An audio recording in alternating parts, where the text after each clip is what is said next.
Hi, this is Luann Worley with Rockin Book Reviews, and I'm so happy to be here today with Maiden Manzanal-Frank. Did I get that right? Yeah. Okay. First of all, how did you get Med, which I know you by, out of that name? Yes. You know what? In college, I was taking French lessons, and if you pronounce maiden in French, it's gonna be Medan.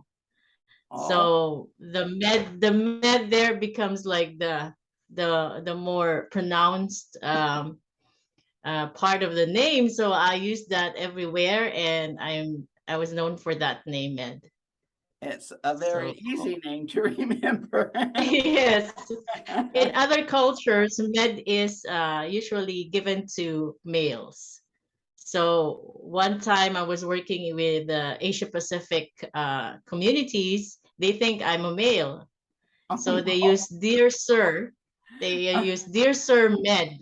That's what they they use for salutation, which is oh no. that's funny. That's very interesting. Yeah. Okay, but I like Maiden. I mean, that's a beautiful first name. I've not heard it before as a first name. So, Thank you. please tell us a little bit about yourself growing up. How many siblings, where you grew up, and special memories in your life, and so forth. Yeah, well, growing up, I had a very comfortable childhood. I grew up in Pasig City. It's one of the cities in Metro Manila in the Philippines. I grew up with three other siblings, and my mom was a single parent. So we grew up financially challenged in the beginning. And when I said I lived a very comfortable childhood, I actually didn't really feel that there was a lot of, financial problems in the family growing up because we have everything we need at the time. Growing up, I have my grandmother with me taking care of all of us little ones when my mother was away and go to work. And she would always instill the values of working hard, determination. If you want to succeed in life, you have to study hard. There's no shortcut to success. Get a good job, and if you want a better comfortable life than this, you better do something about it, and being serious with your life. So we took it really seriously. So all of us were professionals. My brother is a lawyer. My sister works here in BC in Canada as well. She's got a good job as well as a business. And I'm also a solopreneur. And my other brother, who also lives in the Philippines, is working in the hospital. So we're all accomplished professionals in our own right.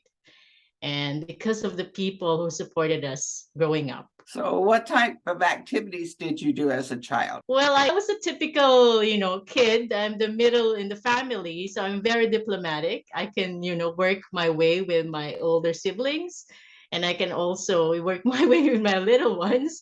So I'm sort of that sandwich. I have this sandwich personalities. I'm very amenable. I'm very flexible. I'm very diplomatic. I like to play, kids games, girls games with my sister. In high school, I delved into, baking, culinary arts. Until now, I love baking. It just, it grew up on me. Instead of taking computer lessons, I took culinary arts instead, and here I am. I love baking as a mom, and I do it daily or almost weekly. I also like traveling, even at early age. I love to travel. I love to explore different cultures. So I would read spy stories like, John Grisham, Ken Follett, and all this, bestseller spy novelist, and just read and read and read all of them. It just fascinated me. I served in with my husband in the Philippines for 2 years, and we served a year of our 2 years there in the Manila area, all those little places around, and Yes. it's wonderful. I love all the Filipino Pinoy people. They're wonderful. Oh, thank you, Luan. When did you travel? When did you visit? Between 2006 and 2008. Oh, wow. I was still there, but moving We a lot spent in a those year days. in Palawan. In Palawan. Oh, wonderful. It's beautiful there. It's It beautiful. really was. But we just How I wish I can own one of those islets in Palawan. I would be really happy. I love the beach. I love the ocean culture. I told my husband when we retire, we will have to go in the islands. That's where my, sweet spot is. That's where I feel joyful. So That's we'll think about that. super. Okay. All right, moving on. What type of education did you receive in preparation for what you do? Wow, that's a good question. I started, because I love traveling, I love cultures. I just want to get out of the Philippines. I just want to explore the world. So I thought, what's the best career for that? I said, diplomacy, foreign service. So my first college degree was in foreign service, major in diplomacy. So it's a 4-year course and it has foreign languages component and political science in it and history and constitution and comparative government. So it's quite comprehensive and also very foundational in everything that you do afterwards. But I didn't get into foreign service because I look at the pay scale, I look at the culture in the government, the corruption, the favoritism, it's who that are what's in your brains. So I thought that this may not work for me. I'm not the type that will just be satisfied with that. So I said maybe work in international development. That's where I could travel. I could also help people. So I took my master's immediately after that, and it's in international studies, more general. You have politics, economy, culture. It's also very political science orientated, but more generalized in terms of international development. So I took that route, and then I started building my career in 2001 with some local, very small nonprofit organizations in the Philippines that are into working with marginalized population. And that shaped me and molded me to where I am right now, doing the kinds of things I would love to do. And what factors were the basis of your interest in doing what you're doing? What inspired you? Absolutely. It boils down to my values. We cannot separate our actions, our behaviors, our practices from our value system, our belief system. I believe that I can make a difference. I believe that I have been blessed a lot, and I want to do something that generates that kind of advantage and benefit to other people, not just to my own self-interest, to my self-fulfillment, and to my inner family, my inner circle, but to really move forward in a way that I can help even one single soul. Even with this book, I will be very, very happy. So I'd like to have that kind of my career and my life should reflect that. And that's my ultimate goal in life. And And your I think by attitude is work, inspiring to others. yes, to inspire other people to know, to help them believe in themselves and believe that they can do something as well to help other people and inspire other people in return. So I'm part of this circular virtuous circle, as what they say. Well, I admire you and I commend you. Okay, Thank you. we are heading into 2 months of traditional reminders of being thankful and appreciating what we have. You were an advisor to the World Fair Trade Organization from 2014 to 2017, correct? Yes, and that's the World Fair Trade Organization Asia. So what other type of advice do you offer? Well, at that time, I connected with them. I've worked with them for 3.5 years, I believe. And then I moved to Canada afterward. And then I lost connection. So I wanted to go back with them and tell them, hey, this is what I'm doing. I'm consulting now. Is there anything that I can do to support you? And the new executive director was just so happy to engage with me and to see what we can do together to bring them to the next level of their growth and development as an organization and as a movement. And one of the things that I have provided advice to them is that they need to build the Asian fair trade movement. It's the fair trade, as you know, it's all about North and South dynamics, trading as trading partners.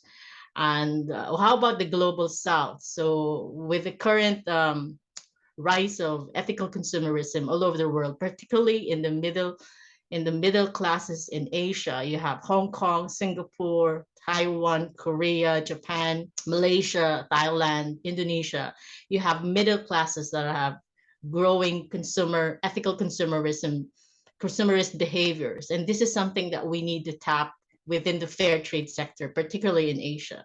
So my advice is to build that within the global South, specifically in the Asian high growth countries or middle income countries, to some extend the education to institutions, build partnership with institutions so it will grow and mature in time, over time, and build national consciousness about what it takes to to really build and support artisans locally, your local products, your local artisans, your local producers, rather than always go to North for for support for entrepreneurialism, where you can grow it in the country, you grow it in the region. Great advice. This whole world is so full of hate and violence. It truly is in need of unity. In what ways can you assist with this big challenge? Well, my book, Provocateurs, Not Philanthropists, Turning Good Intentions into Global Impact, is a call for humility. And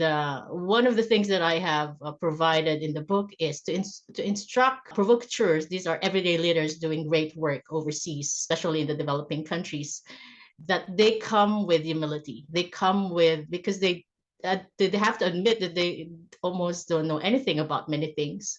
Going to a country, knowing they don't know the culture, they don't know the life, they don't know the histories of these people and the community they're trying to help. They don't know the cultural dynamics and the political social underpinnings on how these countries grow and evolve. There are many things they are not simply aware of. And that would be a call for us to be humble and to not come with prescription, but with support, with an ear to listen, with a hand to, to open up to them and say, we can co-work together, we can co-evolve together, we can co-lead this project or this initiative together with you and with me, having everything we have in terms of wisdom, in terms of building up good legacies. This is something that I have imparted in the book. And division, hatred, and polarization, it's all about yourself, the me-centeredness, and having the right one. You're always the winner, and as against it's a win-lose situation. And in my book, in my paradigm, you can't lead with a win-lose situation. You always want to win all the time and let you want others to lose, not just to lose, but to be eliminated, which is the antithesis of harmony and global cooperation.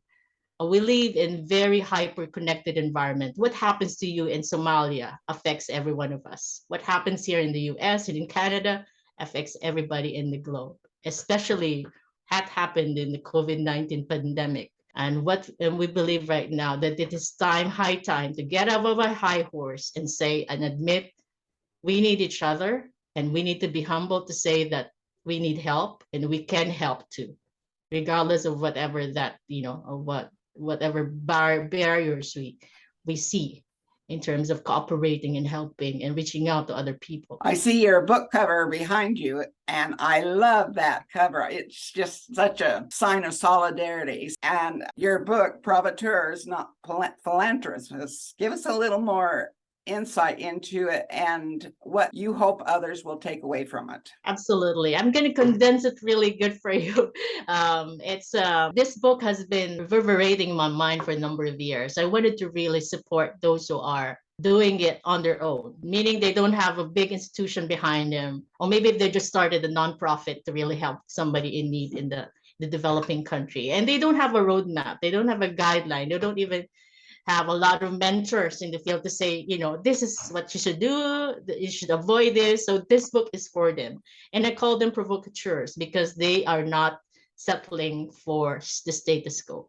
They are challenging the way things have been done, and they are really pushing the envelope in terms of impact, innovation, and sustainability. They really want to, really care for the future of the communities they're trying to reach. So it's not just a short-term palliative effort, but a long-term legacy building, success generating effort that they can do. And through this book, they're guided within the 5 Ps, what I call 5 Ps paradigm. If you have the passion, if you have the purpose, you have the provision, you have the practice and the right paradigm, you can avoid all of these misadventures and mistakes that we all hear, all these horror stories we always hear all the time. And somebody comes in with this ignorance and trying to put prescriptions in, and this formula, this kind of, this quick wins kind of approach that do not actually have good benefits on the ground. And with 5 Ps, the provocateur can have the legacy he or she would want to have, because it's really building up the communities rather than building a clinic, a school here and there, and all this sort of a build mentality.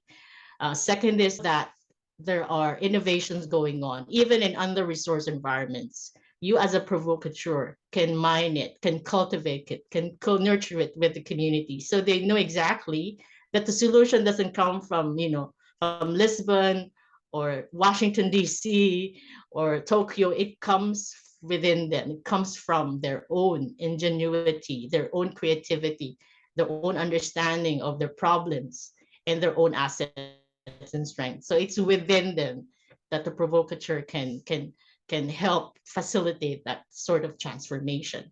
And the third is you go with humility. You strengthen the bonds of people to people relationships. In the end, it's not how, the big structures that you have helped put up.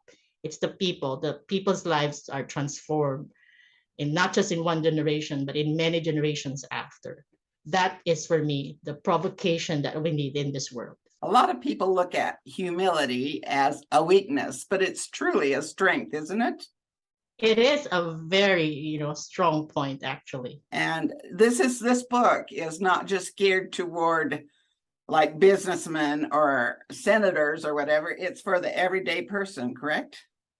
That's right. It's for everyday leaders, you and me, farmers, you name it, across different kinds of, industries and sectors and professions and employment. It doesn't matter who you are. You're a student, you're a senator, or you're a business person having your own little shop, you can make a difference. And a lot of people are already donating their time, they're donating their monies. And when they see this appeal flash in, Somalia and Pakistan and, in the Philippines, last time we have the biggest typhoon, a hurricane that has really devastated millions of people.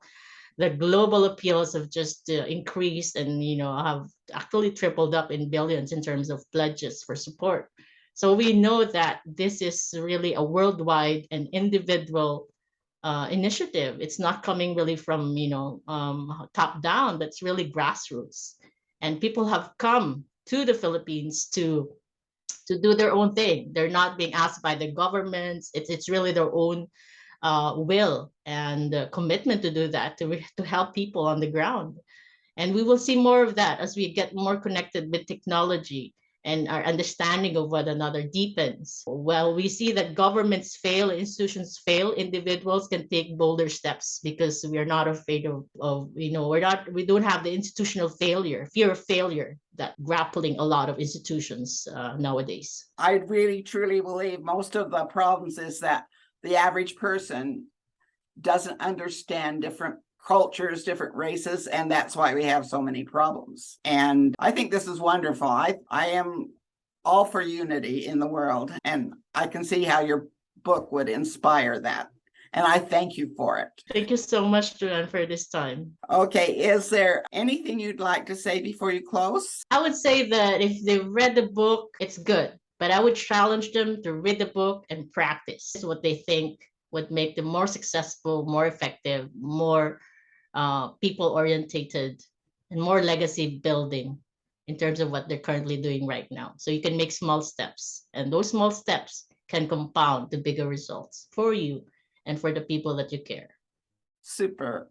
And we have a giveaway. Yes, if they are listening right now, they can have access to the book in different retail stores. And once they purchase the book, I have actually a free gift for them. It's in my website. They can give me the receipt from Amazon or from Barnes and Noble, and I can send them a free gift as a token of my appreciation. And 5 or more books, you also get free consulting sessions with me, and it's just part of just sharing what my expertise with people that are supporting this work. Super. And we have an additional giveaway of 1 print copy to a US Canada winner on my site on the Rafflecopter. Hey. And this has been a pleasure. For now, we'll sign off, and I hope to see more of you. And we hope that you'll search the universe through books. Goodbye.